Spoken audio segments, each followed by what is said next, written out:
Om Vakratunda Mahakaya Suryakoti Samaprabha Nirvignam Kuru Me Deva Sarvakaryeshu Sarvada Om Shri Mahaganapataye Namaha Om Shri Gurubhyo Namaha Harihi Om Sadashiva Samarambham Shankaracharya Madhyamam Asmadacharya Paryantam Vande Guru Paramparam Asmat Gurubhyo Namaha Shruti Smriti Purananam Alayam Karunalayam Namami Bhagavad-padam Shankaram Lokashankaram Shankaram Shankaracharyam Kesavam Badarayanam Sutra Bhashya Kritau Vande Bhagavantau Punah Punaham Ishwaro Guru Ratmeti Murti Bheda Vibhagine Vyoma Vyapta Dehaya Dakshina Murtaye Namaha Om Shri Medha Dakshina Murti Swamine Namaha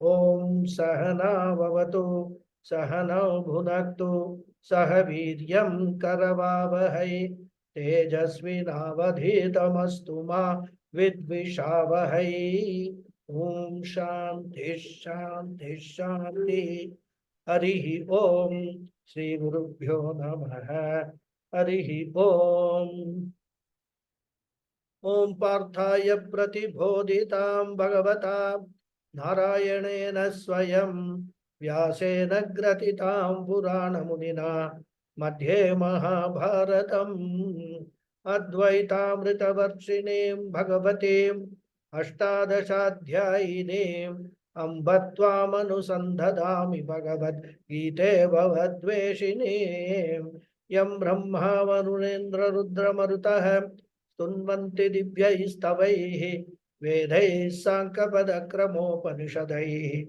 Gayanti Yam Samagaha Dhyanavastita Dadgatena Manasam Pashyanti Yam Yoginaha Yasyantanna Vidussura Suraganaha Devaya Tasmai Namaha Om. Namaste once again everyone. Namaste. Namaste Guruji, pranam. Tadvidhi pranipatena pariprashnena sevaya upadeksyanti te jnanam jnaninas tattvadarshinaha. So, we completed the discussion on this sloka in the last class. And here, Krishna is advising the initial steps a seeker has to take for acquiring self-knowledge. And the important points highlighted are, one needs to take the help of Shastra and Guru for acquiring self-knowledge. That means one cannot attain the knowledge through self-study. The Shastra acts as a mirror to show us our real self, our inner self. And the Guru guides us for using the Shastric mirror appropriately. Because if the Shastric mirror is not used appropriately, it could lead to a lot of misunderstanding and at the extreme, even discarding the Vedanta teaching itself. The problem is that Shastras contain many statements which to a logical mind may appear contradictory. And therefore, there is a risk of the Shastras being discarded, being contradictory in nature. A person studying on his own will not be able to understand what it means. Therefore, a guru is required in order to reconcile all those contradictory statements, in order to unravel what the message of the Shastra is, and thus transfer the knowledge that Guru has got to the disciple.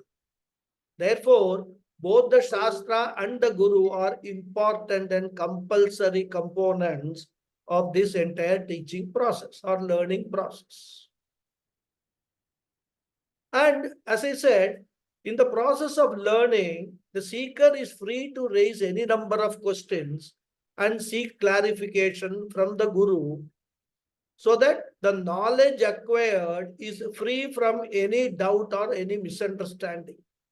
And this is the essential difference between our culture, our scriptures, and the scriptures of other religions. That is why we don't have preachers in our religion. We have got only teachers. Other religions don't have teachers. They have got only preachers. We must understand this essential difference.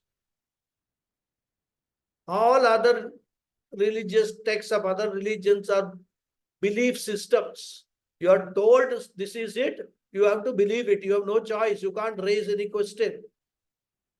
Whereas ours is not a belief system. Our system is don't accept anything, even if the highest of even Shankaracharya comes and tells you something. Question Shankaracharya. Get all your doubts completely cleared. That is the beauty of our system. Then the third point we saw was that the Guru needs to be a qualified Guru. That means he should be a teaching Guru and not an initiating Guru or inspiring Guru. In short, he should be a Stotriya Brahmanishta Guru. Therefore, not only he needs to have the knowledge of Vedanta, he should also have the necessary communication skills to impart that knowledge to the disciple. But the fact of the matter is, one gets a Stotriya Brahmanishta Guru very rarely. Therefore, the Shastra climbs down a little and it says, Shastra advises that at the minimum, even if the Guru is not a Brahmanishta Guru, he should at least be a Stotriya Guru, who should be well equipped with the Vedantic knowledge and also have the communication skills to impart that knowledge to the student. And another very important aspect of this study is, like any other science, Vedanta knowledge has to be acquired through consistent and systematic study for a length of time. It is not bedside reading. Vedanta is not a crash course. You have to, sometimes you have to spend years and years and go into deeper and deeper aspects of what the Upanishads unfold. Then, while the Krishna prescribed two qualifications for the Guru, that is Stotriya and Brahmanishta, there are two important qualifications prescribed for the Shishya also. While approaching a Guru, the Shishya should have Jignasa and Vinaya. Jignasa means one should have intense desire for this knowledge. The student should be first convinced that self-knowledge is the only remedy for all ills of samsara. And secondly, the student should have humility. And the humility is expressed in two ways. Pranipatena, he said, doing namaskara to the Guru, which symbolizes surrender to the Guru for learning. And secondly, he said sevaya, by serving the Guru. If it is not possible to serve the Guru personally, because if you take a Gurukulam, there will be 50, 60 students and one Guru. How everybody can, what they will do for the Guru? I mean, unless everybody says, I will do the, to brush the teeth of the Guru, all that, which will not be tolerated. Of course, there are certain, maintenance of the Guru's household, like cleaning, etc. One can do the seva.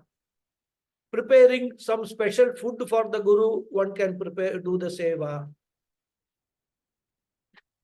Or even if the guru is sick, arranging for medical treatment and doctors and things like that, they all come under Guru Seva only.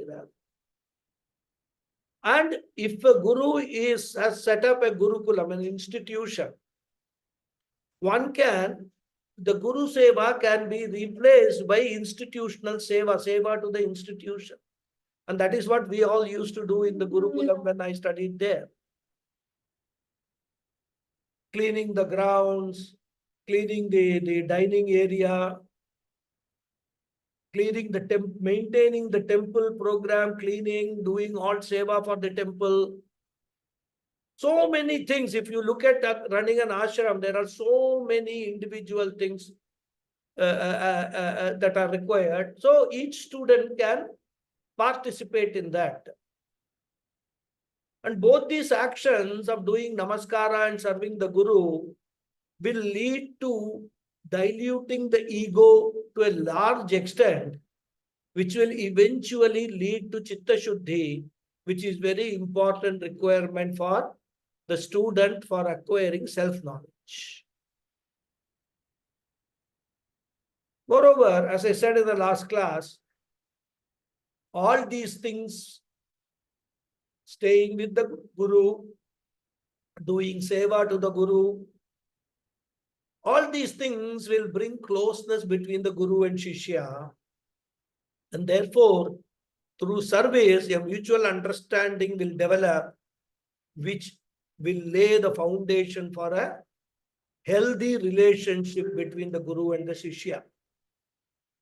Because the healthy relationship is important. There has got to be a chemistry between them. Then only, because if the Shishya has studied something somewhere and he keeps on questioning the Guru left, right, and center, just because Shishya has got the right to question the Guru, it could become a dysfunctional relationship. Therefore, a very close relationship between the Guru and Shishya is necessary for learning process. So this is the gist of this important sloka, which guides the student as to how one should set out seeking self-knowledge. Now, Krishna will talk about the fruits of gaining self-knowledge. We will read the sloka. Yajñātvā na punarmoham evam yasyasi pandava ena bhutanyaseshena drakshyasyatmanyato mayi. He Pandava, Anvaya is, He Pandava, Nyatva yat na yasyasi moham evam punaha yena drakshasi bhutani aseshena mayi atho atmani.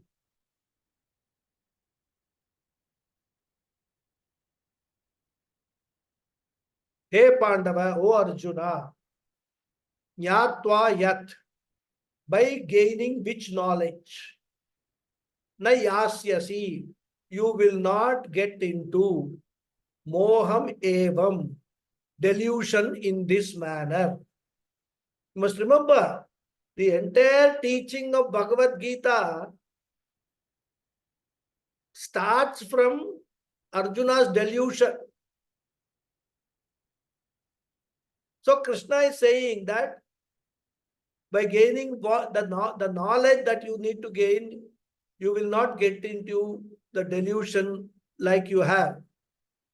And he said, delusion in this manner, punaha, again. Yena, by that knowledge, drakshyasi, you will see, bhutani aseshena, all beings without exception, mayi, in me, atha atmani, as well as in yourself.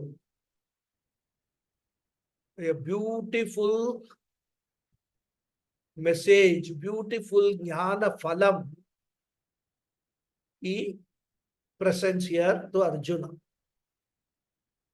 So he says, after gaining which knowledge, you will not get into delusions in this manner once again, O Arjuna.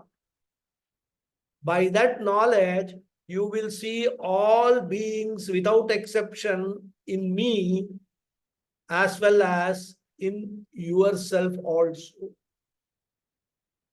So here Krishna is introducing the Samatva Bhava in this sloka. So with the previous verse, the glorification of knowledge and the means of acquiring the knowledge, that topic is complete. Now in the next three verses, 35, 36 and 37, Krishna is talking about Jnana Phalam, the benefit of gaining this knowledge.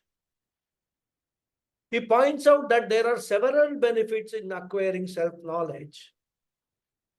And Krishna presents the benefit in different ways in different contexts. So in this verse, he presents Jnana Phalam in two different ways. First benefit he talks about is Mohanashaha. All conflicts in your life will end. Because one of the biggest problems in our life is conflict. Very beautifully presented by Shakespeare, to be or not to be. And Arjuna himself surrendered to Krishna because of this conflict only. He could not decide whether he should fight the war or he should run away from the war. Arjuna was a very well-read person. He knew Dharma Shastra very well. Therefore, he did not lack Dharma Shastra knowledge. If you remember, he even said that he knew that Duryodhanadis were Atatayis. He himself has used the word Atatayi. Atatayi means a criminal who deserves only one punishment, and that is capital punishment. Therefore, not only Arjuna, but even Dharmaputra was very clearly know that he knew that Duryodhana deserved only one treatment. They had exhausted Sama, Dana, Bheda, etc. They even sent Krishna as a peace ambassador, and that also failed. Duryodhana said, what to talk of 5 houses? I will not give them land even to the size of a tip of a needle. So therefore, the question is, in spite of clear knowledge, in spite of all these experiences, why did Arjuna have conflict? Why wasn't he all through his Vanavasa, he had prepared himself for this war. And just as he entered the war, the battlefield, suddenly he has a conflict. So that means what? You may be very knowledgeable. Any amount of information you get, any amount of knowledge you get, it is not going to be a guarantee against conflict. And conflict arises mainly because of attachment. Because of attachment, I do not want certain consequences in future. I am not ready to face the future. Arjuna was not ready to face the day when Bhishma and Drona will be absent from this earth. He was not ready for that. And if that was the case, he had an option to remain in the forest itself, Why did he come back? Because he should have known the consequences of a war. But he was not interested in staying in the forest also. In fact, as I said, during the years he spent in the forest, All through he was preparing for this war only. And he very well knew, or at least should have known, that Bhishma and Dronacharya will fight on the side of Duryodhana.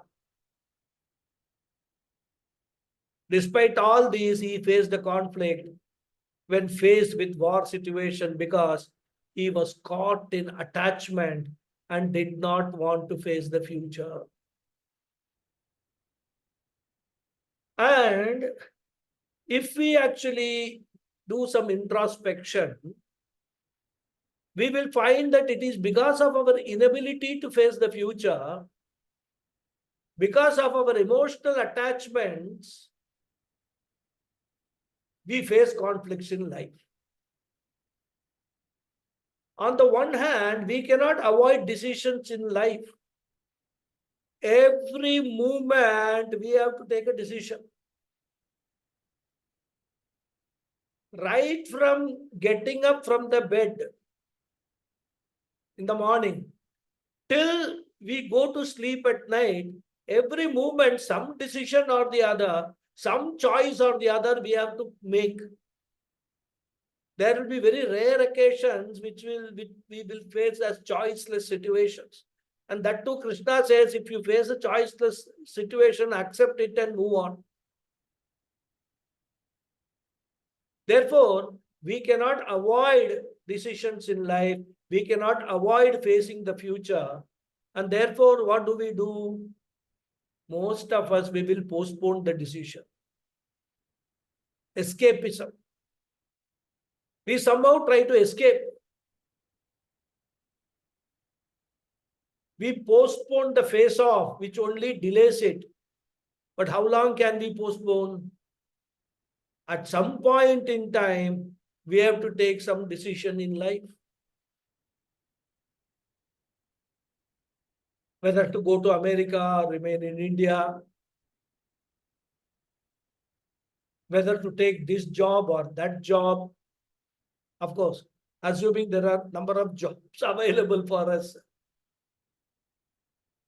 Whether to get married or not. Whether to get married to a particular girl or not. Whether to become a sannyasi or not. These decisions are big, big decisions which we will face at some point in our life, throughout our life rather. Where many times it happens that after you finished your high school, you may apply for an undergraduate course in a number of colleges. You will get admission in all the colleges, a big decision, whether I should take this college or I go to that college. But then we can't postpone those decisions. We have to choose one because there is an end date by which you can seek admission. Therefore, question is, how long can we keep on postponing this decision? And each decision is a risky decision. We based upon certain inputs available at a particular point in time, we take a decision. But we cannot control our future.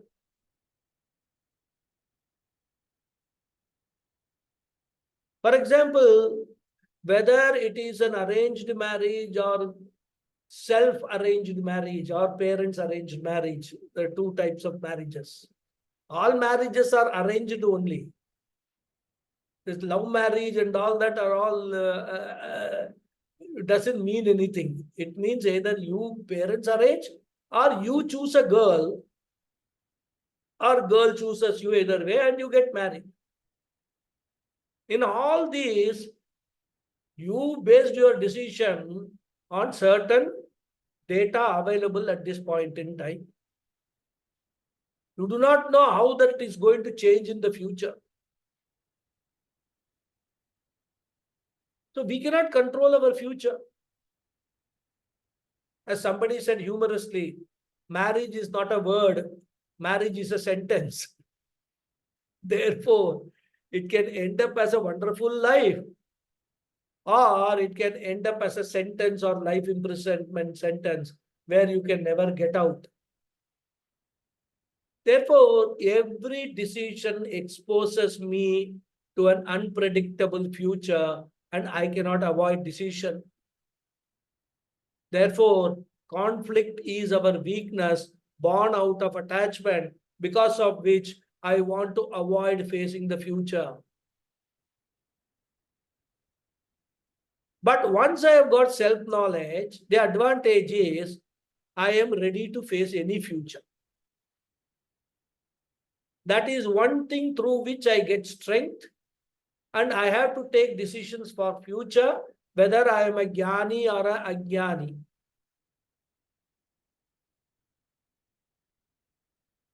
Now you'll ask, if you have got self-knowledge, how can you be an ajnani?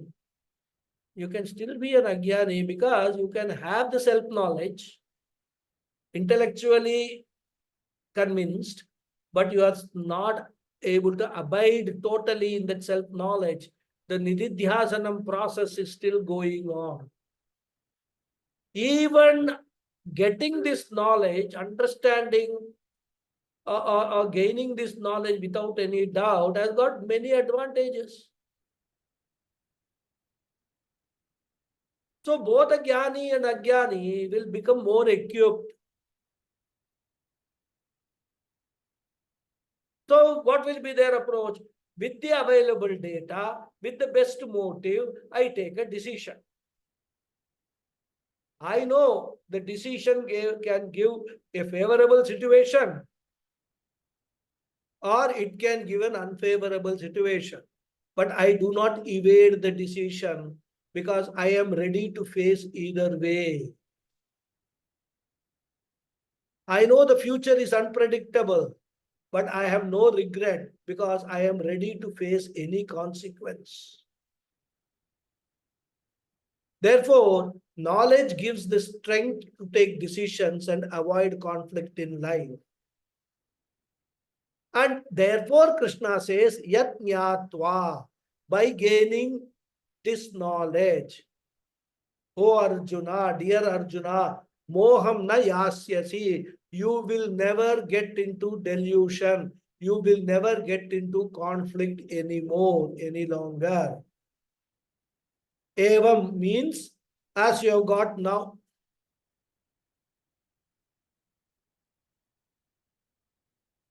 Because Arjuna himself said in the second chapter, if you recall,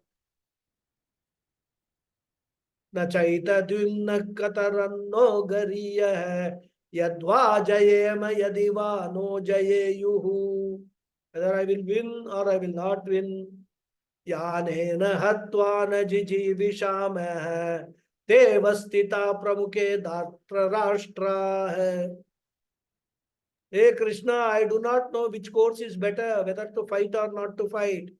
We are not to be. Even if I fight, I do not know whether we are going to win or lose. And therefore, decision making is most painful. And on top of that, we have got is Panchangam, horoscope driven, right time, right this direction, right, all that kind of Rahu Kalam, Ketu Kalam, Yamakandam, and all that. Some Shulam, Takke Shulam, Madake Shulam, all those, so many things interfere in our decision making. I know people, when they want to book a air ticket, they will see all these things. And the day that they want to travel, there will be some problem. And the Jyotisha Shastra will prescribe, or the astrologer will prescribe some antidote also. Goes on. Only the Vedanta knowledge tells you all time is right time. Brahman is everywhere, all pervading. What are you talking about?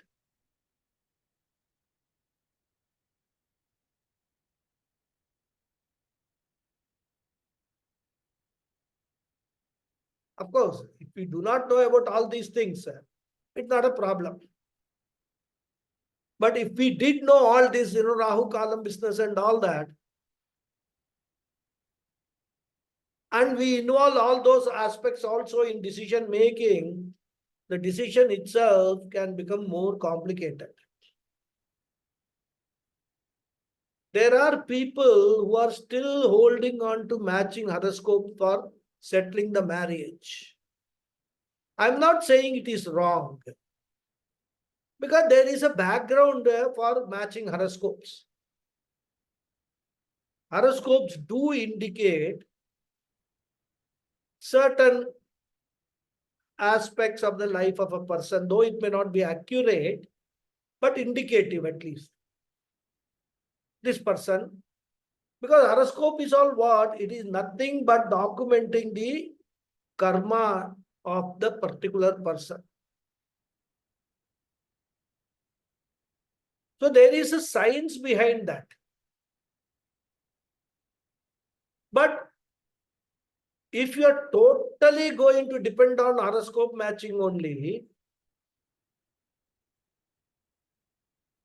the process of marriage can get inordinately delayed. I'm not saying horoscope matching should not be done, but you must take it as only one of the inputs, not the only input.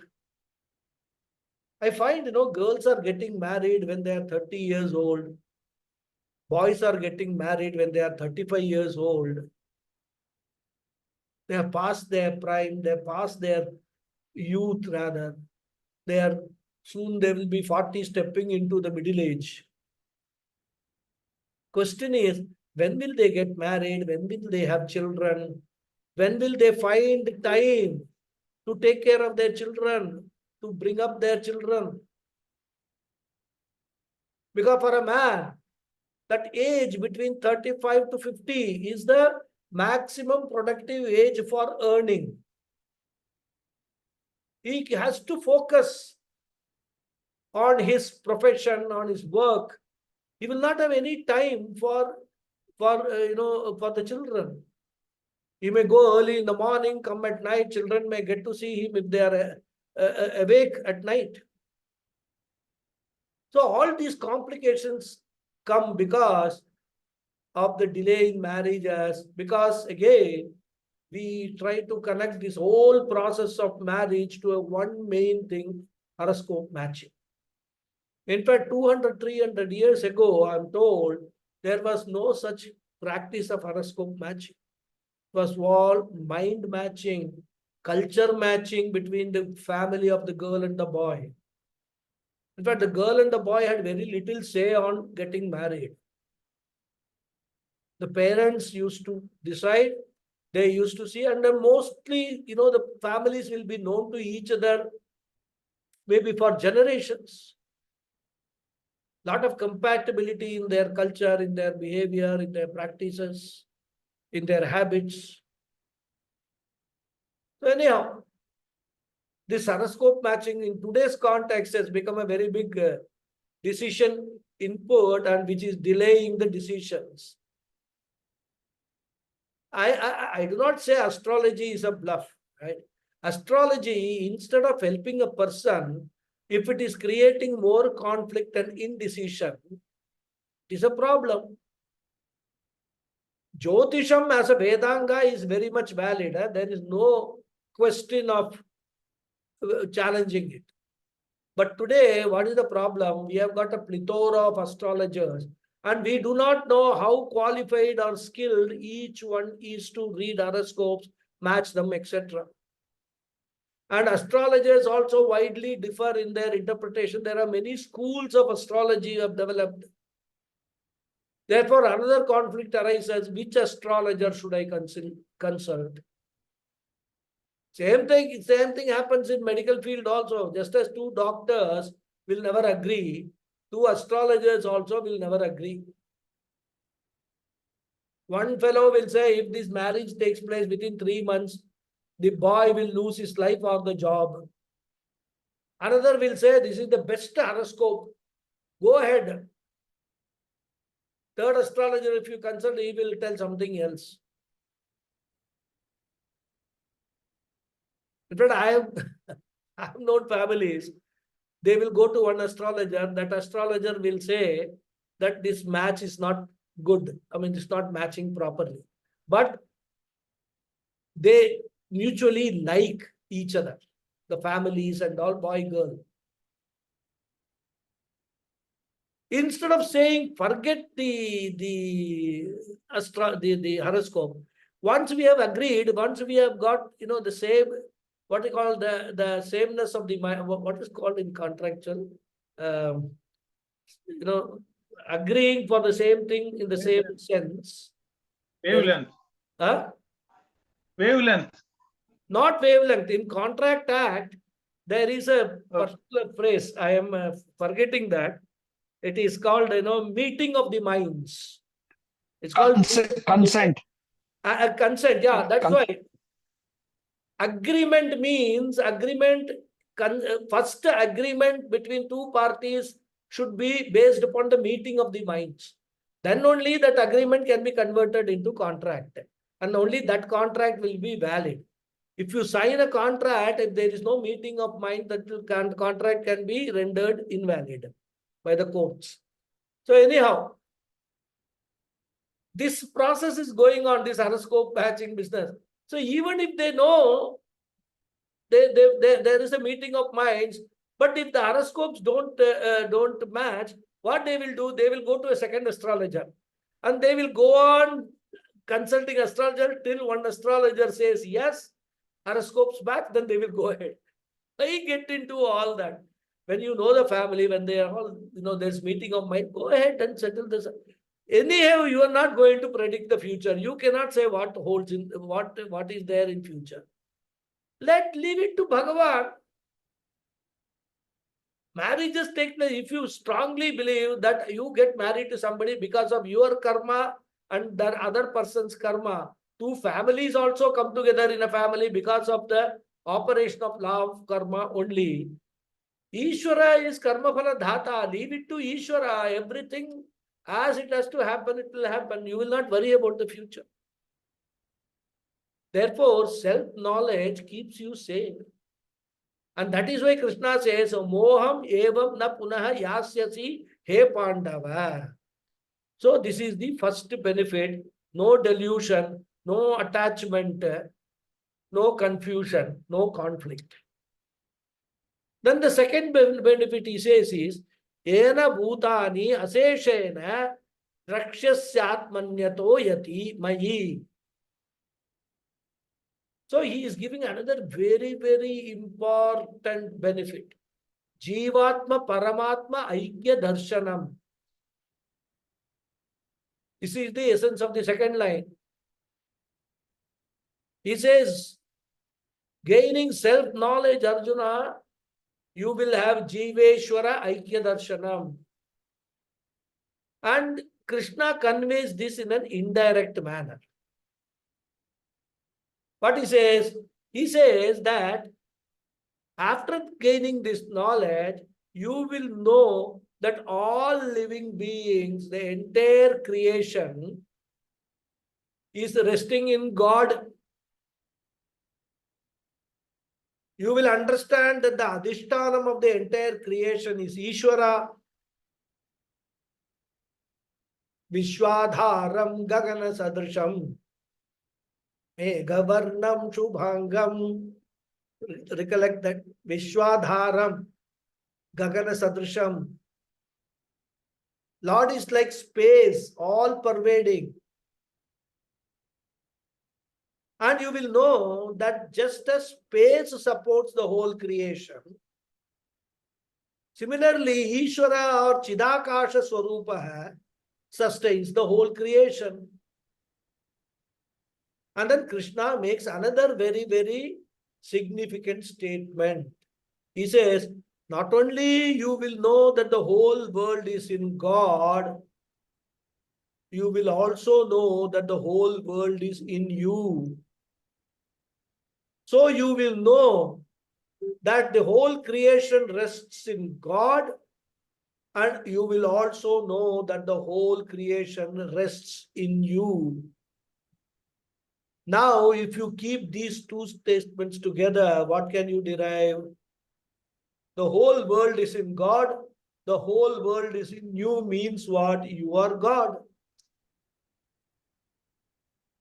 You are God. Ishwaraha Tvamasi. Tattvamasi.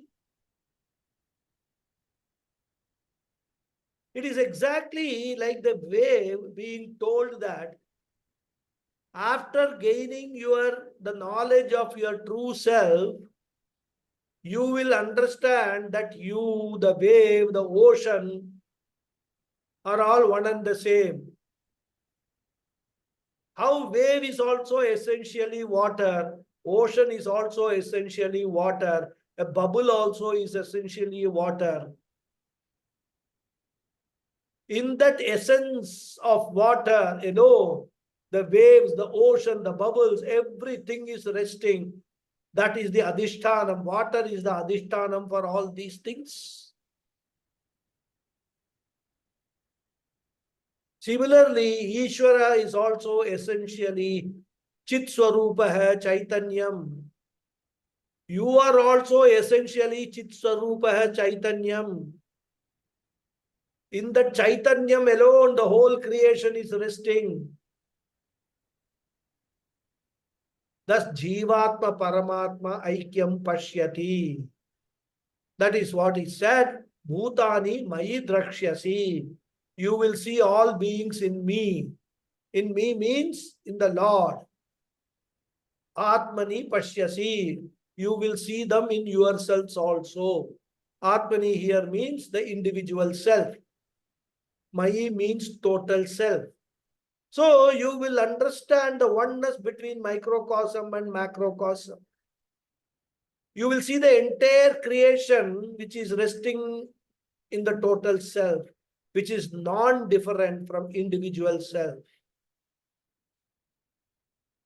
So two very important benefits of self-knowledge Krishna brings out in this sloka. Now we'll go to the next sloka.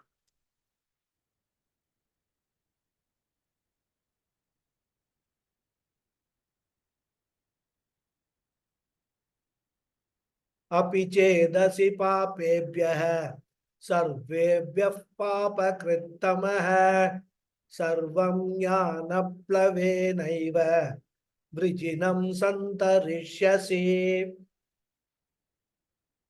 Anvaya is api ched asi papakrittamah sarvebhyah papebhyah santarishyasi sarvam vrijinam jnanaplavena eva.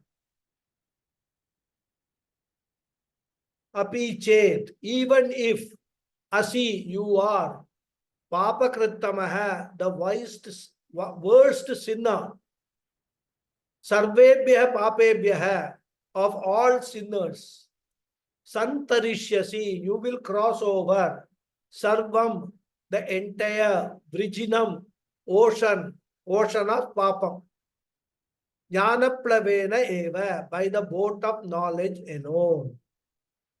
So Krishna says, even if you are the worst sinner amongst all sinners, Arjuna, you will cross over the entire ocean of sin by the boat of knowledge.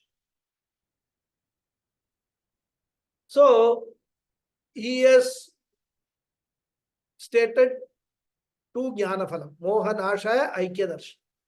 Now, third benefits he gives in this shloka. What is that? Sarva papa nashaha. The benefit of self-knowledge is the destruction of all your papam, which cannot be done by any other method. Your papam cannot be removed by any other method. Only self-knowledge can remove it. Now, question is why it can't be done by any other method? Because Shastras give a lot of prayaschitta karmas. So you can get rid of papams. The problem is, there are prayaschitta karmas,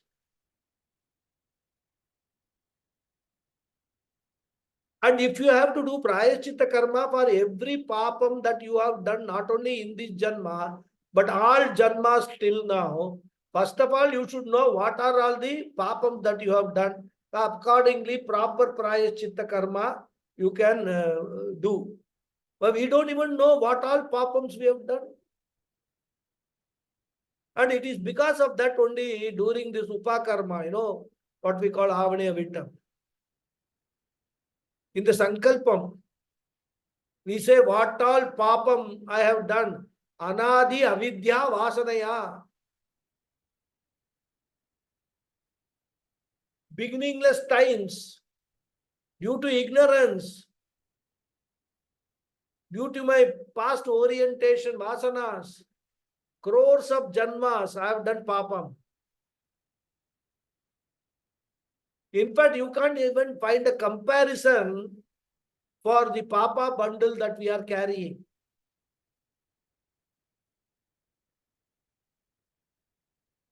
It could even be bigger than 100 Himalayas put together. I don't know, I'm just giving you a comparison. And if we have to do prayashchittam, when are we going to start? When are we going to finish so that all papas go away? Even assuming that we start eliminating one by one by doing these prayashchitta karmas. The problem is, as even we eliminate them on one side, on the other side, we are busy acquiring fresh ones. So it is a never-ending process. We cannot get rid of all papams through prayashchitta karmas. Some papams, yes, we can get rid, but all papams will continue and punarapi jananam, punarapi maranam will continue.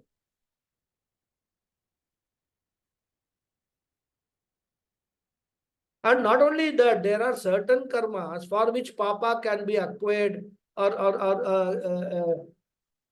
can be exhausted, or the papa phalam can be experienced very quickly, maybe in this janma itself. But there are other papas which may take several janmas to exhaust. Shastra gives some examples.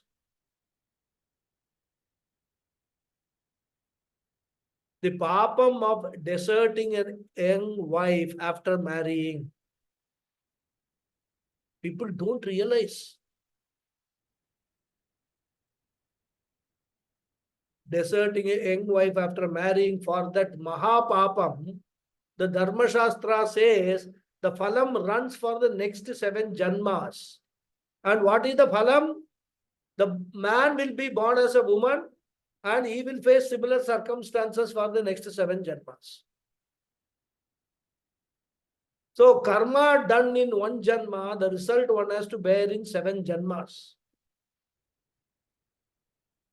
Therefore, if we go on acquiring papams and papams, where is the question of exhausting all of them? So Krishna says, Vrijinam santarishyasi. Vrijinam. Vrijinam just as such means an ocean. But Shankaracharya in his commentary explains Vrijinam as Vrijinarnavam Papa Samudram. And therefore, he compares Papam to a huge ocean, Vrijina Arnavam, which you cannot cross normally. Whereas Jnanam is like a boat. And the Jnanam boat will destroy all the Papams. Not only the present Papams, but also, present Papams is Agami Karma, but also Sanchita Papani, all Sanchitam Karmas also. There's a beautiful line, many of you may know in Lingashtakam. Sanchita Papa Vinashana Lingam Tat Pranamami Sadha Shiva Lingam. So, all Sanchita Papas, only self-knowledge will destroy. Therefore, not only Sanchita Papams acquired in the previous Janma, the present Papams acquired in this Janma, and being continuously acquired, the future would-be Papams, all of them will be destroyed. Therefore, Krishna says, Hey Arjuna, for argument's sake, even though you are assuming that you are the greatest sinner in the world. Of course, I know you are not, but assuming you are the greatest sinner in the world, api chet sarvebhyah papebhyah papakrittamah, you are the worst sinner in the world and you have diligently done all the papams enumerated in the scriptures. Sarvam santarishyasi. You need not worry. You need not have guilt. You can cross over all those papams. Now, being human beings, it will be a natural tendency to ask, since I can get rid of all papams, can I do fresh papams? Isn't it?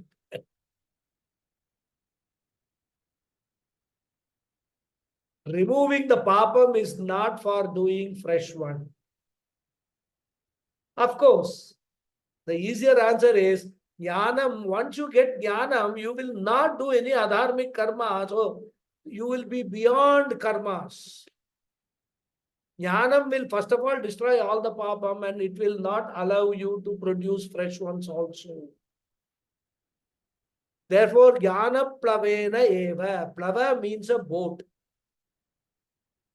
You have a strong boat, you can cross even the deepest ocean. Jnanam eva plavaha. The knowledge is the boat.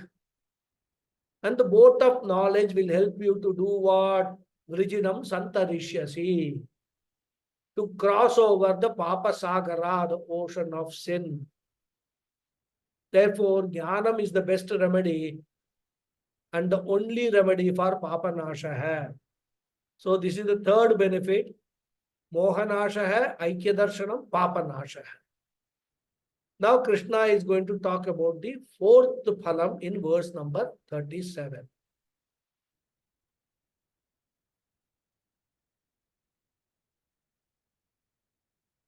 We have time. Okay. A second.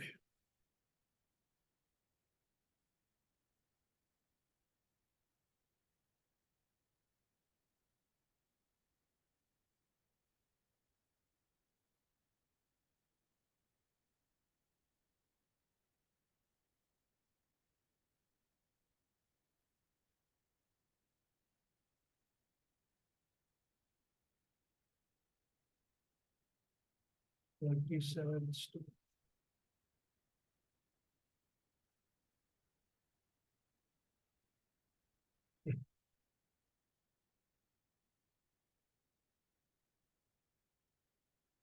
Yatha yathaiddhamsi samidognihi bhasmasat kurute Arjuna jnanagni sarva karmani bhasmasat kurute tatha.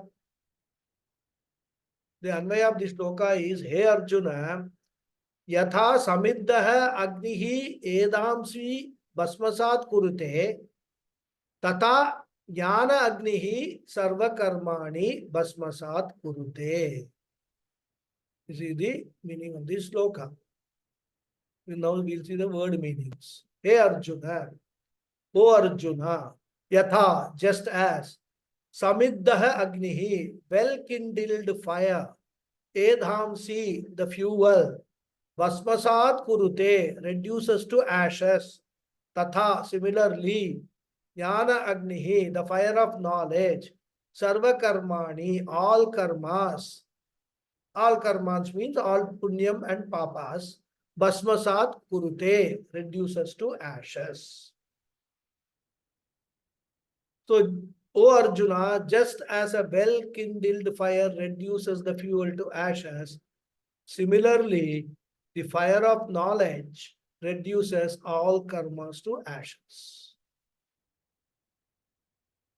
So, as I said, here Krishna talks about the fourth jnana phalam, which is sarva karma nasha. Here karma means karma phala.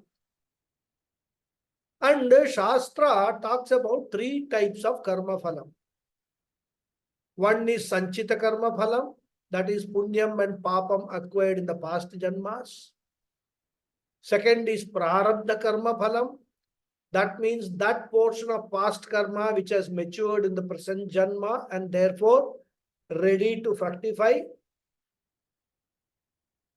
Of course, prarabdham also before our current birth was sanchitam only. But a portion of the sanchitam was carved out for it to give benefits in this janma. So it is called prarabdha. And the third one is agami karma, which we acquire through our present actions. So these are the three karmas which are responsible for punarapi jananam, punarapi maranam, the cyclical process of rebirth. So here Krishna says all the karmas are destroyed. Sanchitam is destroyed, agami is avoided. Prarabdha, of course, cannot be avoided because it has already started. But jnanam acts as an insulation against the adverse effect of prarabdha. Swami Paramathananda gives a nice example. He says, it is like handling a live electric wire with rubber gloves. The wire will have strong current, but it will not give you a shock because of the protection of the gloves. Similarly, prarabdha is not destroyed, but jnanam insulates the jnani from the prarabdha. That means prarabdha will produce the result, but jnani's mind continues to be samam in spite of favorable or unfavorable conditions. The events do not change, but there is a change in response to the prarabdha. And therefore, prarabdha karma also is as good as destroyed because it cannot affect a jnani. So sanchitam is destroyed, agami is avoided, and prarabdha is as though destroyed. This is the essence of this verse. And Krishna gives an example to convey this idea. In the example, knowledge is compared to a huge conflagration of fire. Knowledge is compared to Agnihi, not in the form of some small flame like candle or a lamp or anything, but a huge fire. Like we have forest fires and all, or some buildings and all. Huge fire. So knowledge is like that. And all karmas are compared to all types of fuel, like wood, etc., used to light and kindle the fire. So when the fire is very big, any type of wood you put into the fire, it will burn immediately. Anything that falls within the fire is burned down to ashes. Similarly, all the karmas are burned down to ashes by this jnana agni. Therefore, Krishna says, Samiddaha agnihi yatha edamsi basmasat kurute. Just like a well-kindled fire burns down all types of fuels or logs of wood to ashes. Edamsi, edaha means twigs or any type of fuel. It reduces to ashes. But what is important is samiddaha agni. The fire is well kindled. If the fire is in the form of a small flame, and over the flame you put a huge log of wood, what will happen? Instead of the fire destroying the log of wood, the wood will destroy the fire. Therefore, before offering or putting anything, you have to make sure that the fire is very well kindled, well fanned. That's why when we have this homam and all in our house, the priests, they will continuously put, even they will only put twigs, even the twigs, because the Agni will be small. So they will put the twigs, fan it, make it big, and then put more fuel into that, like, the cow dung cakes, etc., and all that. Because that fire will have to be very well kindled for all the fuel to burn. Therefore, when we listen to Vedanta for a few months, we may get some knowledge, but that knowledge is only small flame. With this half knowledge, you go out and read other books, what will happen? Instead of removing the doubt, you will find that it will only put out the flame of Gita wisdom you have acquired. And that is why Acharyas advise that until knowledge stabilizes, until you have got doubtless knowledge, until you are convinced about this knowledge, you have to continue to study from a particular Acharya or a particular parampara. Otherwise, one may get confused listening to too many people, reading many types of book and create confusion. Therefore, until knowledge becomes clear, confined to Shastra and also the Acharya. And that's why we find many times in our classes, there are students who will attend so many talks.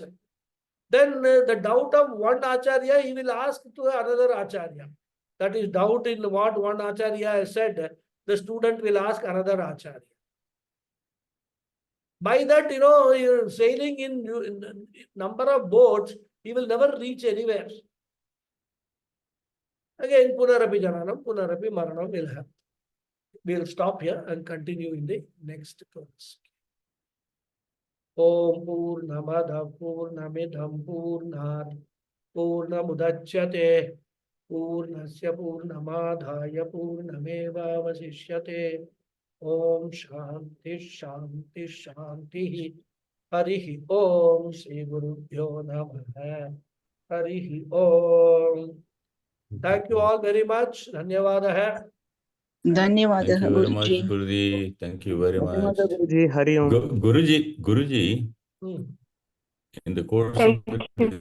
discussions, you mentioned about somebody getting married at a very young age and then thereafter saying goodbye to the young wife. Our Prime Minister is one like No, no, that. voice is breaking. Not only the marriage, your voice is also breaking. Sorry? I said not only marriage, your voice Sorry? also is breaking. So you repeat the question. Oh, okay. No, I said, is that person getting married at a very young age to a young girl, and then I wouldn't use the word discard and disown her straight away. Separates. So, I beg pardon? Yeah, Separates. he disowned us. Yes, he said, I am not fit for marriage or something, and he says, you please carry on. So that is Narendra Modi is that. I say, let us not compare like that. I say, leave it. You It's see, not worth. I just told you what Dharma Shastra says. Yeah, Right? yeah. Now, we See. must be very careful in understanding all these Yeah. things. Yeah. Because Dharma Shastra is not a static entity. Mm. Unfortunately, we do not have people today. Already somebody has questioned this. Yeah, we do not have people today to interpret, because Dharma Shastra always has to be interpreted keeping in view the yuga dharma is there, then the time at which this is happening. And unfortunately, the point is everybody says Modi separated. We do not know whether he actually separated, in the sense that he may not be living with her, but he has not abandoned her or anything. Maybe he is still looking after her welfare, maybe, taking care of her requirements, needs and all. That all no politician will talk. So, second point is, Nobody knows. we are trying to understand something. This is, you can call it the worst effect. And the third thing, if we take it as true, maybe Modi in this next Janma will be born as a woman. And that woman may be born as a man. And 7 Janmas Modi will. That also is possible. The So, reverse order. my point is that it's only sort of some examples that are being given, that what kind of papams, the worst of even Brahma Hatya, self-knowledge will burn away. No, I entirely agree. It is not the apt example, but what I am saying that that becomes such a point in between. Correct. I mean, I don't disagree Sir, with this point is raised by somebody. it must have. These people might have discussed. All these things are nothing new. No, whenever there are more people to criticize the Shastra, especially when you talk about today's context, Manusmriti and all, the people read Manusmriti and then they come out with all their objections and things like that and all. So what we have to do, we should, in all these lectures, all these talks, all this knowledge, they come like what? Like a banana. We have to remove the peel. We have to peel the banana and eat it. Right? So like that, we have to, what is said for the sake of, but many of these examples are just quoted as examples for understanding purposes only. If you even look at that example of this Dharma Shastra, what is that? What is the message behind that example? That even if you do a Mahapapa, if you are the worst of the sinners amongst the group of sinners, even then this self-knowledge will remove that sin. So that is the power of the self-knowledge, the glorification of the self-knowledge is what is highlighted. And our focus should be on that rather than, whether it is a chota papam, bada papam, maha papam, all that kind of a thing. But then they are relevant because all papams, suppose you say all papams, then somebody will ask, will Brahma Hatya be removed? Because if you actually know the Mahasankalpam which we do in Upakarma, if you understand the meaning of the Mahasankalpam, this is what it is all about. Because Upakarma is the biggest Prayaschitta karma. And there you say known, unknown, what all papams I have done for generations together, etc., should be removed. Now the question is, by removing just papams alone, can you avoid punarjanmam? That is what Krishna is going to point out in this sloka. He says, all papams, all karmas are removed. That means what? Punyas are also removed along with that. And that is why papam, punyam, both are removed by self-knowledge. A jnani does not have punarjanma. That is what is finally, I'll discuss this in the next class. So that is what is the important aspect of this sloka we have to take. And of course, other things are there. We can discuss them, no problem. A good entertainment. But this is the message that we have to take from this. One more point. This is about the horoscope thing. For example, the Prana Pratishtha is of Rama is Ayodhya fixed for the 22nd of January. Today I was listening to one Mr. Narsimha Rao.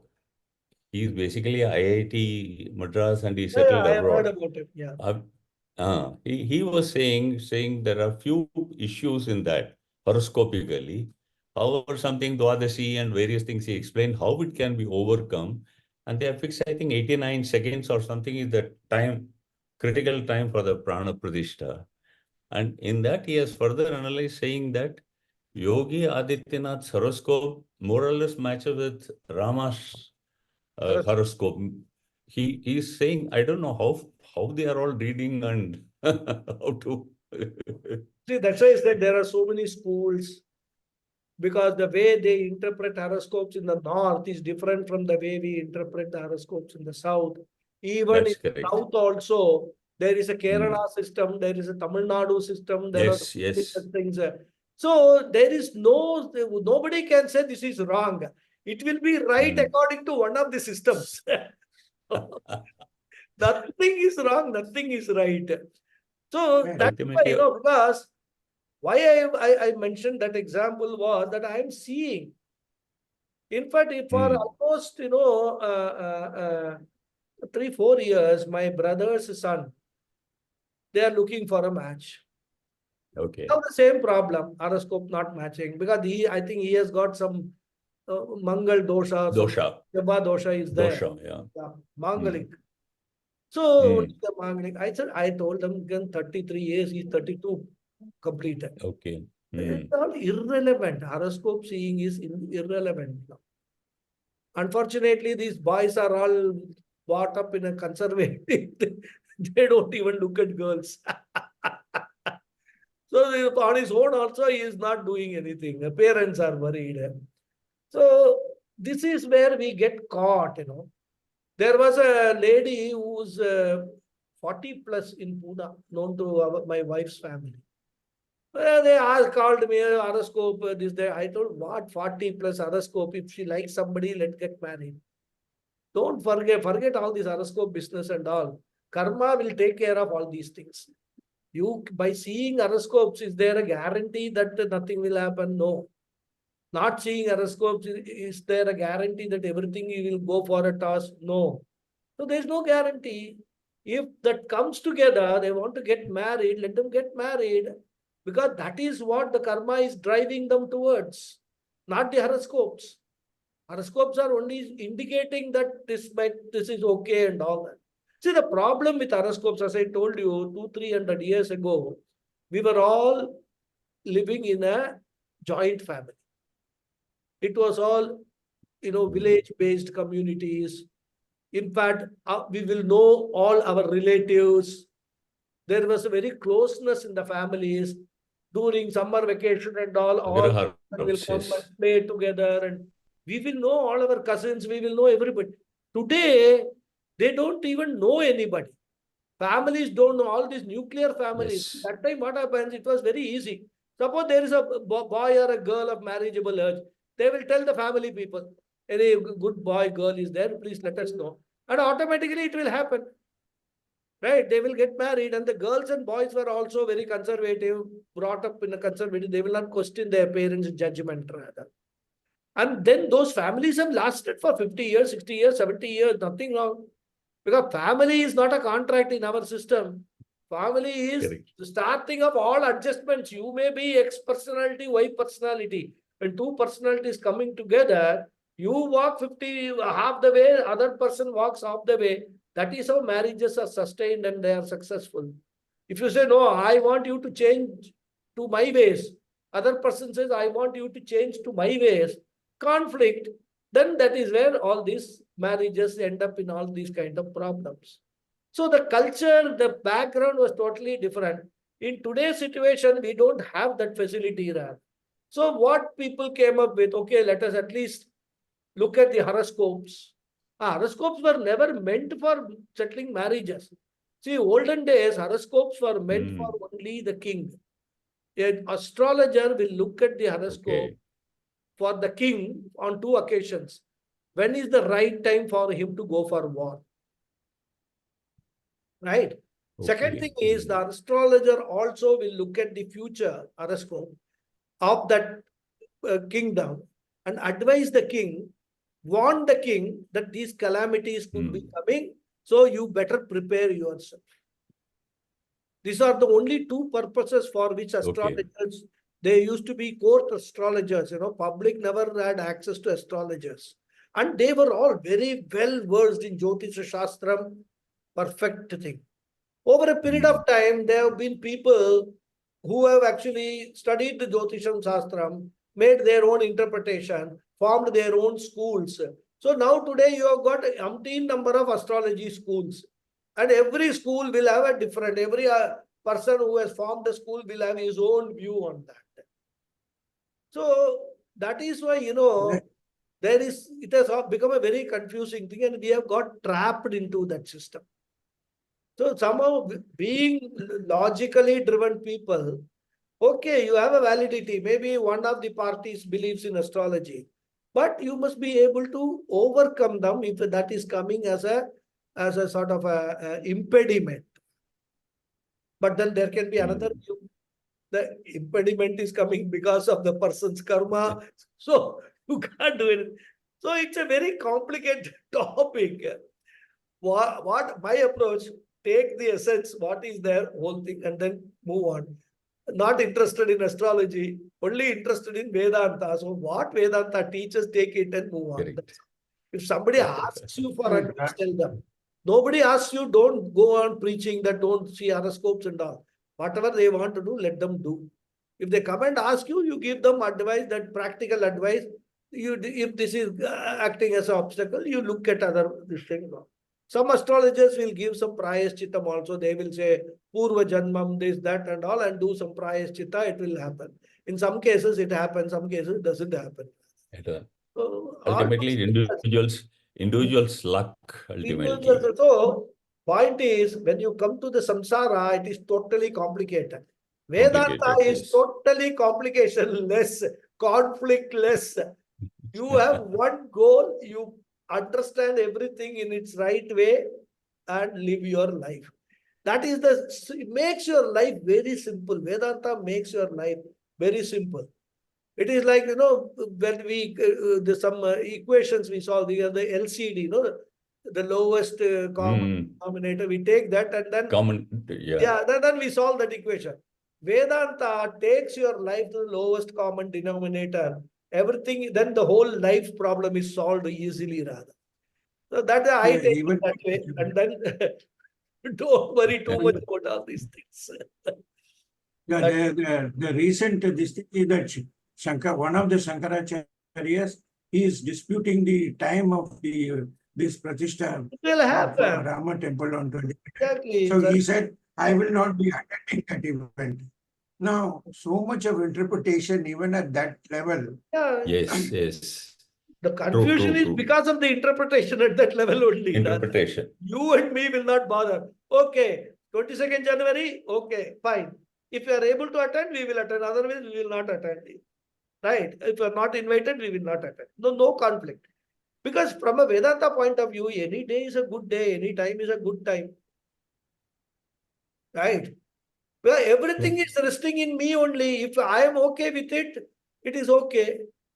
There is no problem. So In that fact, approach today's sloga started off by explaining the conflict.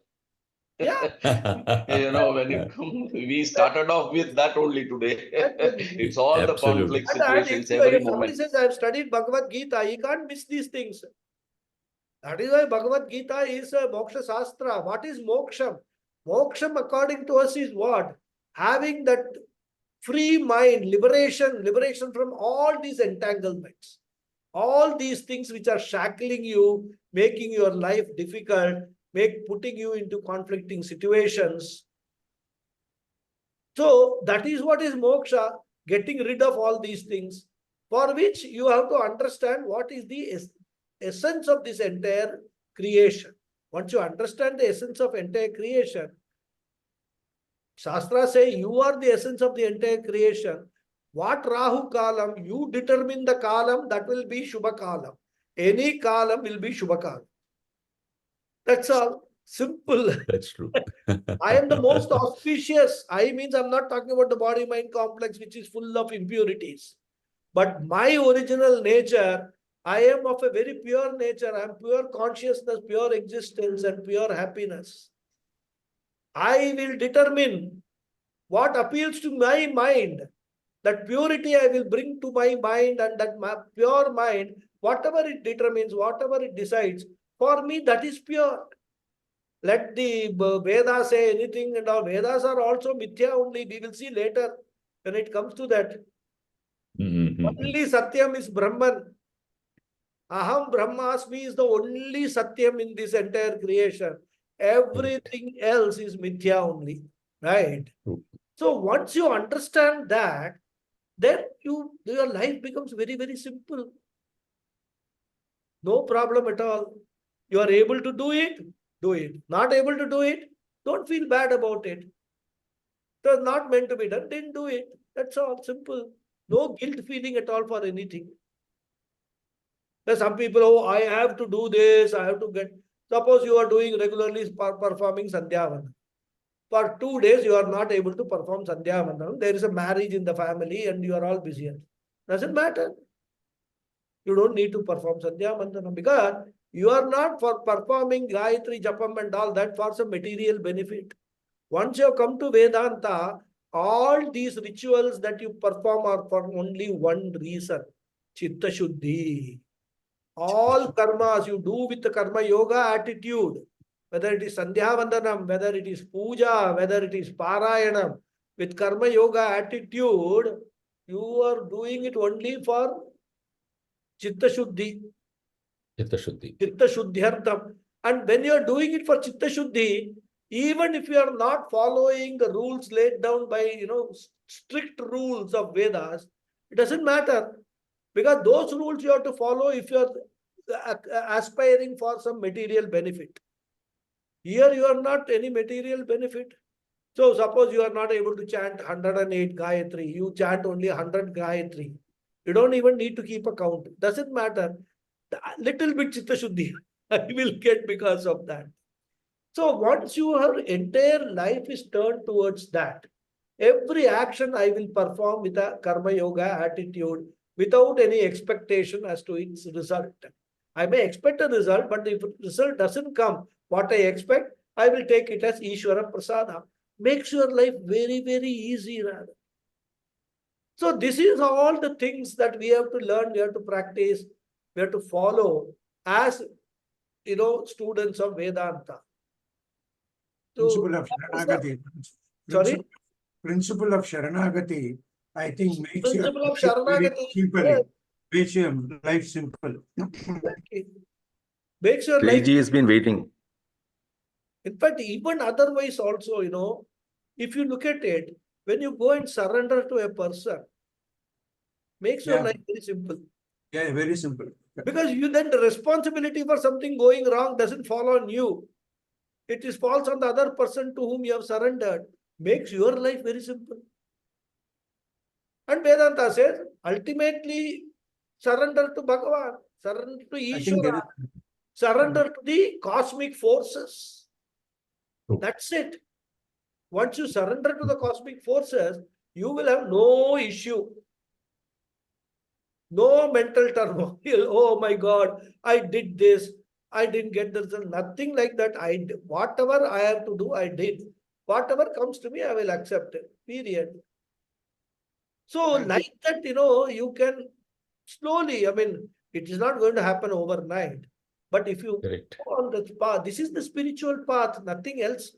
It's not a very complicated path. If you look at it complicated, it will become complicated. It's very simple, very simple. And you can practice this on a day-to-day basis with your family around, with your friends around, with everybody around. No problem at all.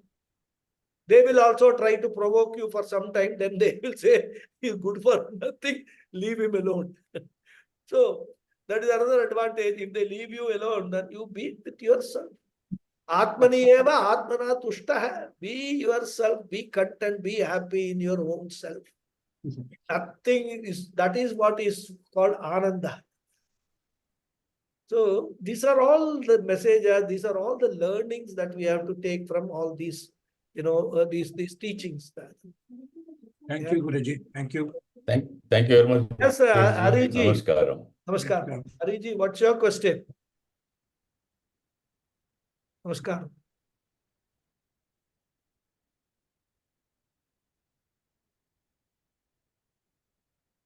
Hariyo. Guruji, it is slightly different. It is totally in a different context. Can I ask that? That is in connection with Mundaka Upanishad. If I can answer, I will answer. If I don't know, I will say I don't know the answer. You can ask. Okay. Normally, in all texts, including Bhajagovindam or Atmabodha, they highlight what should be the quality of the student who want to study that scripture. Then they give a sort of a precaution to the student that you must have all these qualities. In case of Mundaka Upanishad, this quality comes at the end of the Upanishad, the last two words.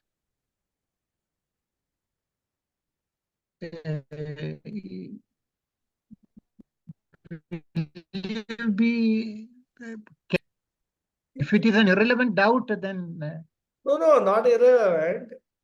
Because there is an assumption. See, these Upanishads have been, I would say, given to the world by the rishis yeah, who have got it from the cosmos. yeah, revelation, yeah. So it depends upon in the order that has been revealed to a particular rishi, they would have recited that or given it out. Yeah. And the other thing also is that when you come to those verses in the Upanishad, you should have taken that Upanishad for studying. Then only you will come to those verses. Correct? I didn't get you. First of all, you should have taken that Upanishad for studying. You want to study Mundaka Upanishad. Like that, you started studying, and in the end, you find these slokas which are there, right? Yeah. So even to take up the study of Mundaka Upanishad, first of all, you should have studied Tattva Bodha, which in the beginning itself talks about all the sadhana chatushtaya sampatti. Yeah. When you have already studied Tattva Bodha, or for example, Viveka Chudamani, when Shankaracharya has elaborately dealt with all these things, yeah, you already know about all these things. okay, Then only you are studying Mundaka Upanishad. okay, So in the Mundaka Upanishad, whether it comes in the first or in the last is irrelevant so far as you as a student is concerned. okay. So what I'm trying to tell you is that if it is coming in the last, Yeah. the approach of that rishi could be, these are all there. However, it is just like, you go buy a property in a senior citizen's home. So now you have been talking to some marketing fellow. He gives all these things, this has got this much space, facilities, this blah, blah, blah, blah, blah, and all that. Yeah.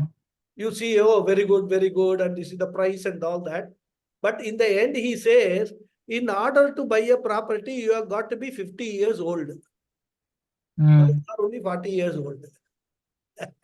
So you have studied, gone through all that. He could have told in the first instance itself that you should be 50 years old. Then only you can buy a property. Isn't it? He didn't say that. But the whole package itself is one package. Okay.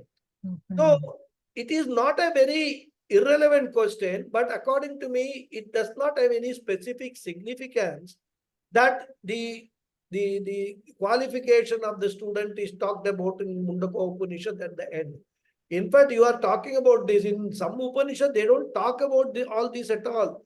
Qualification of the student and all, nothing is talked about. They are all assumed. It is assumed that the student is qualified to study this Upanishad. Because the assumption is the person is in a Gurukulam or in a Pathashala, in a Gurukulam. Yeah. And in a Gurukulam, the Upanishad assumes that the Guru is a Stotriya Brahmanishta Guru. And the Upanishad assumes that when the Guru has taken this person as a Shishya, he has already evaluated the Shishya from the eligibility point of view and then only is teaching him. Yeah.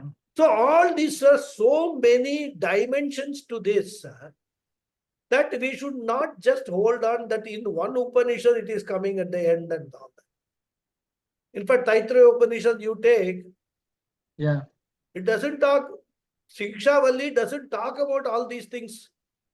It is only giving advice to the parting student who is going away from the Gurukulam, how he should conduct himself after going out of the Gurukulam as a Vedic person, not even Vedanta. It doesn't talk about the Shikshavali, doesn't talk about Vedanta at all. dharmam chara, matrudevo bhava, pitrudevo bhava, all these, values, they are taught to the student. Nothing, then only Brahmanandavalli comes, then all about Vedanta is talked about. So different Upanishads follow different things. All of them are important. Everything, whatever is said is important. So we must take whichever Upanishad says, whatever it is, directly. Some places, all these things are indirectly also said, not specifically. So there are all these aspects are there. So let us, we need not get too much concerned about why it is coming in the end, why it is not coming in the beginning and all that. Ideally, yes, beginning it comes, that's a logical process we follow, isn't it? What should be the qualification of the guru? What should be the qualification of the shishya? All that, like in Viveka Chudamani, Shankaracharya beautifully, all that. Yeah. But if it is there, it is there. We have to just accept the Upanishad and study it. That's all. Oh, okay. We can't say why. That question okay. answer. We cannot answer. That question is Come up with some guesswork. Now, this could be a reason, that could be a Upanishads and all, we can't question them at all in any manner. It is there, accepted, period. Isn't it? Okay. Is that, I mean, no, I can't definitely. say No, anything more than that. no. I thought I could ask only you this question. No, you can ask. I mean, as I said, in this also, I don't have an answer. But I have tried to give you an answer. No, it's very much. That is, I'm convinced about that, so I'm giving you that. Yeah. But it answers Maybe my there question. is a reason some Acharya may, because I don't recollect either Paramathananda ji or Dayanand Saraswati ji and highlighting this. Even my own, who taught me Mundaka Upanishad, Swami Sadatmananda, they have not highlighted this, that this is coming at the end. They just take a sloka, explain it and keep going on. Right. So that way, this is the Guruji, best. with my limited knowledge, my small answer to Hariji's question is, the process of Upanishad teaching is Adhyaropa and Apavada. So normally we reach a point about consciousness or existence only after building up slowly the Anatma part. Naiti. So then only we reach there. Probably that could be one of the reasons for those slogans or to be introduced at the last part of Mundaka Upanishad. That is with my limited knowledge. Possible. I mean, as I said, the scheme of the Upanishads, only the Rishi has given out. Rishis have given out. And they have given out what they received. So we don't know under what circumstances, because you will find, many Upanishads, there are certain mantras which are repetitive. I mean, you will find same mantra in one Upanishad, same mantra in another Upanishad and all. Yes, very much. Yeah, you are So right. that itself proves that these mantras come from cosmic forces. There are receivers who have been able to receive it.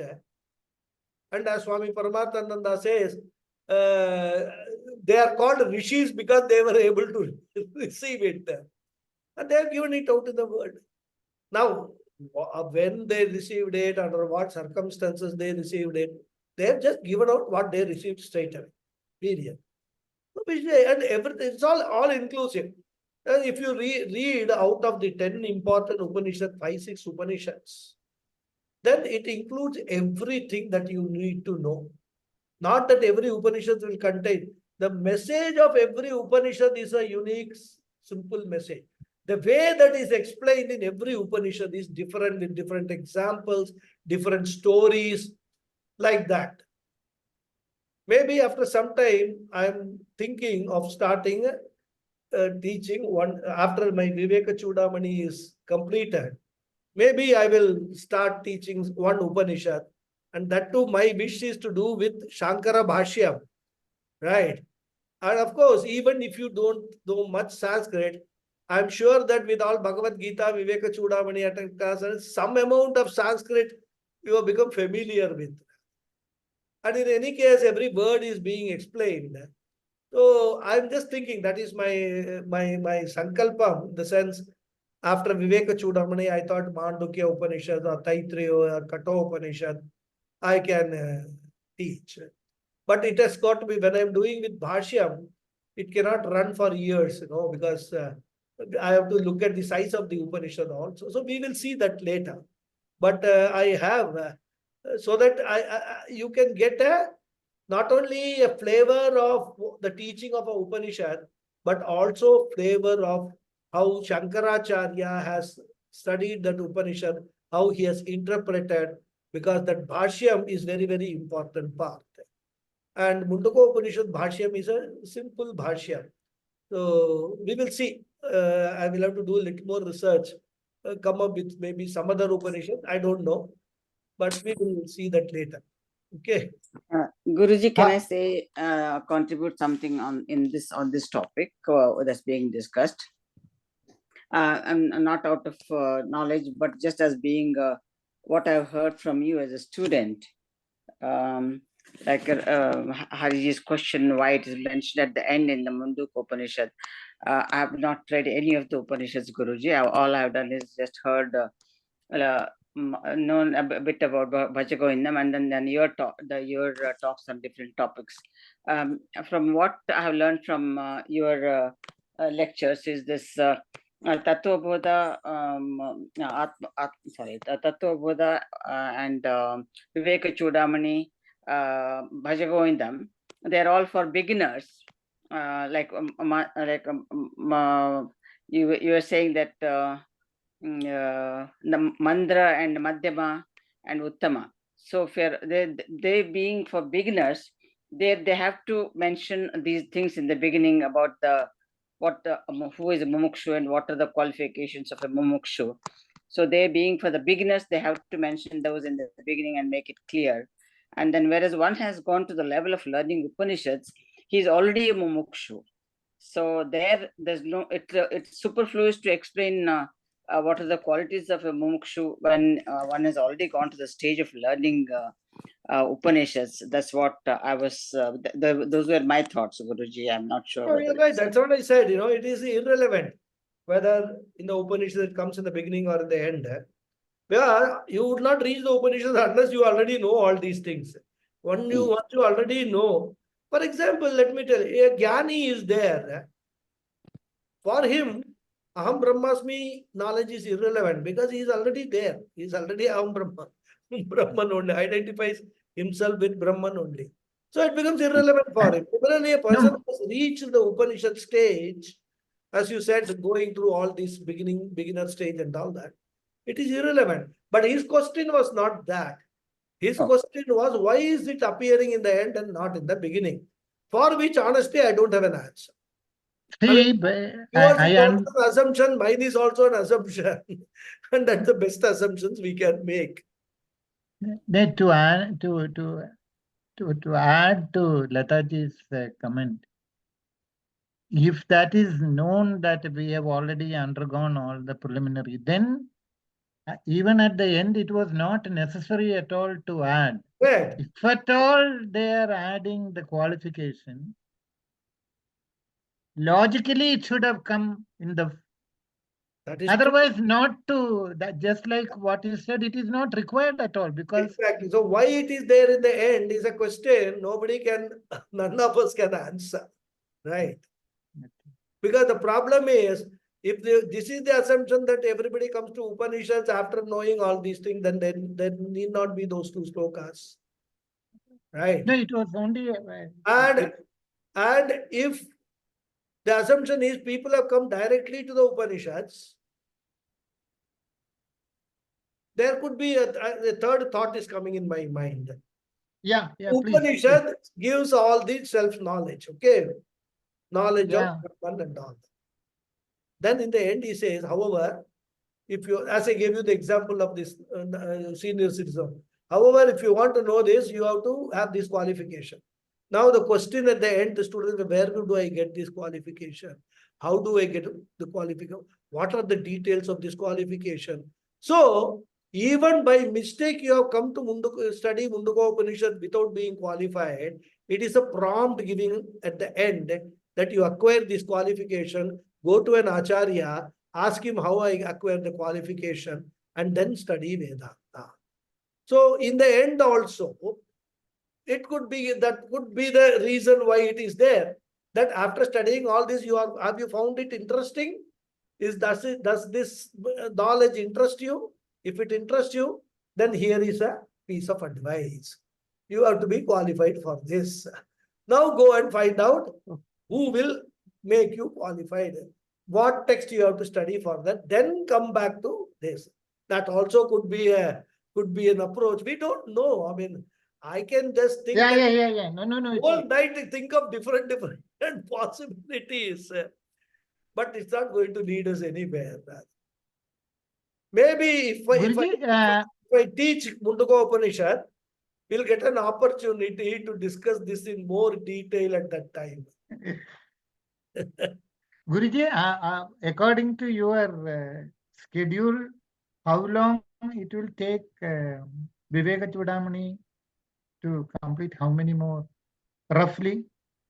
I think, sometimes, what happens is, while explaining something, I go into different direction. Yeah. But we have, I think, 41 classes we have finished.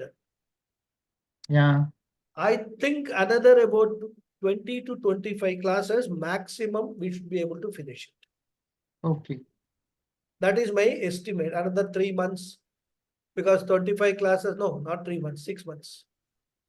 Yeah. Because Okay. 12 weeks, 24 weeks, 24 weeks will be about 6 months. That's a maximum, I feel.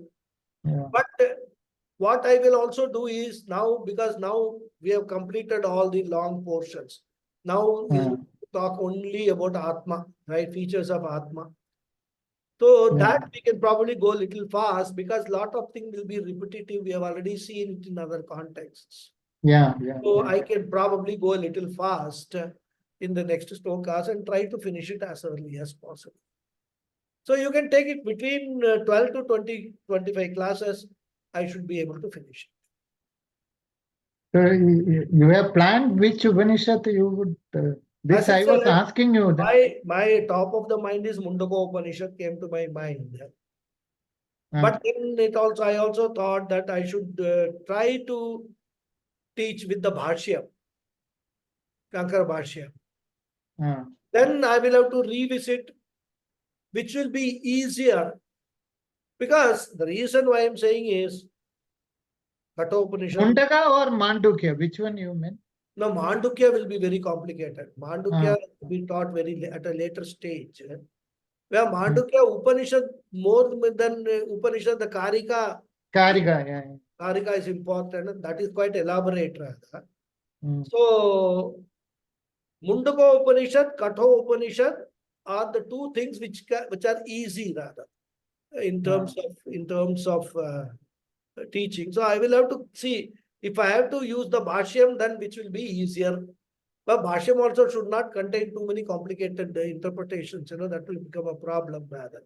Especially when most of you do not know Sanskrit. Rather. So if Sanskrit is known, then it becomes easier. So I will have to see. I mean, as of now, I thought I keep saying, okay, Vivek Chudamani, at least another 3 months it will go. By that time, I will decide what I am. Okay. And I'll let you know. Okay. Any other questions, comments? No. Hari Om. Can we close the session? Yeah. Hari Om. Thank you very much. Hari Om. Hari Om. Yeah. Hari Om. Hari Om, Guruji. Thank you. Thank you. Hari Om. Good night. Good night.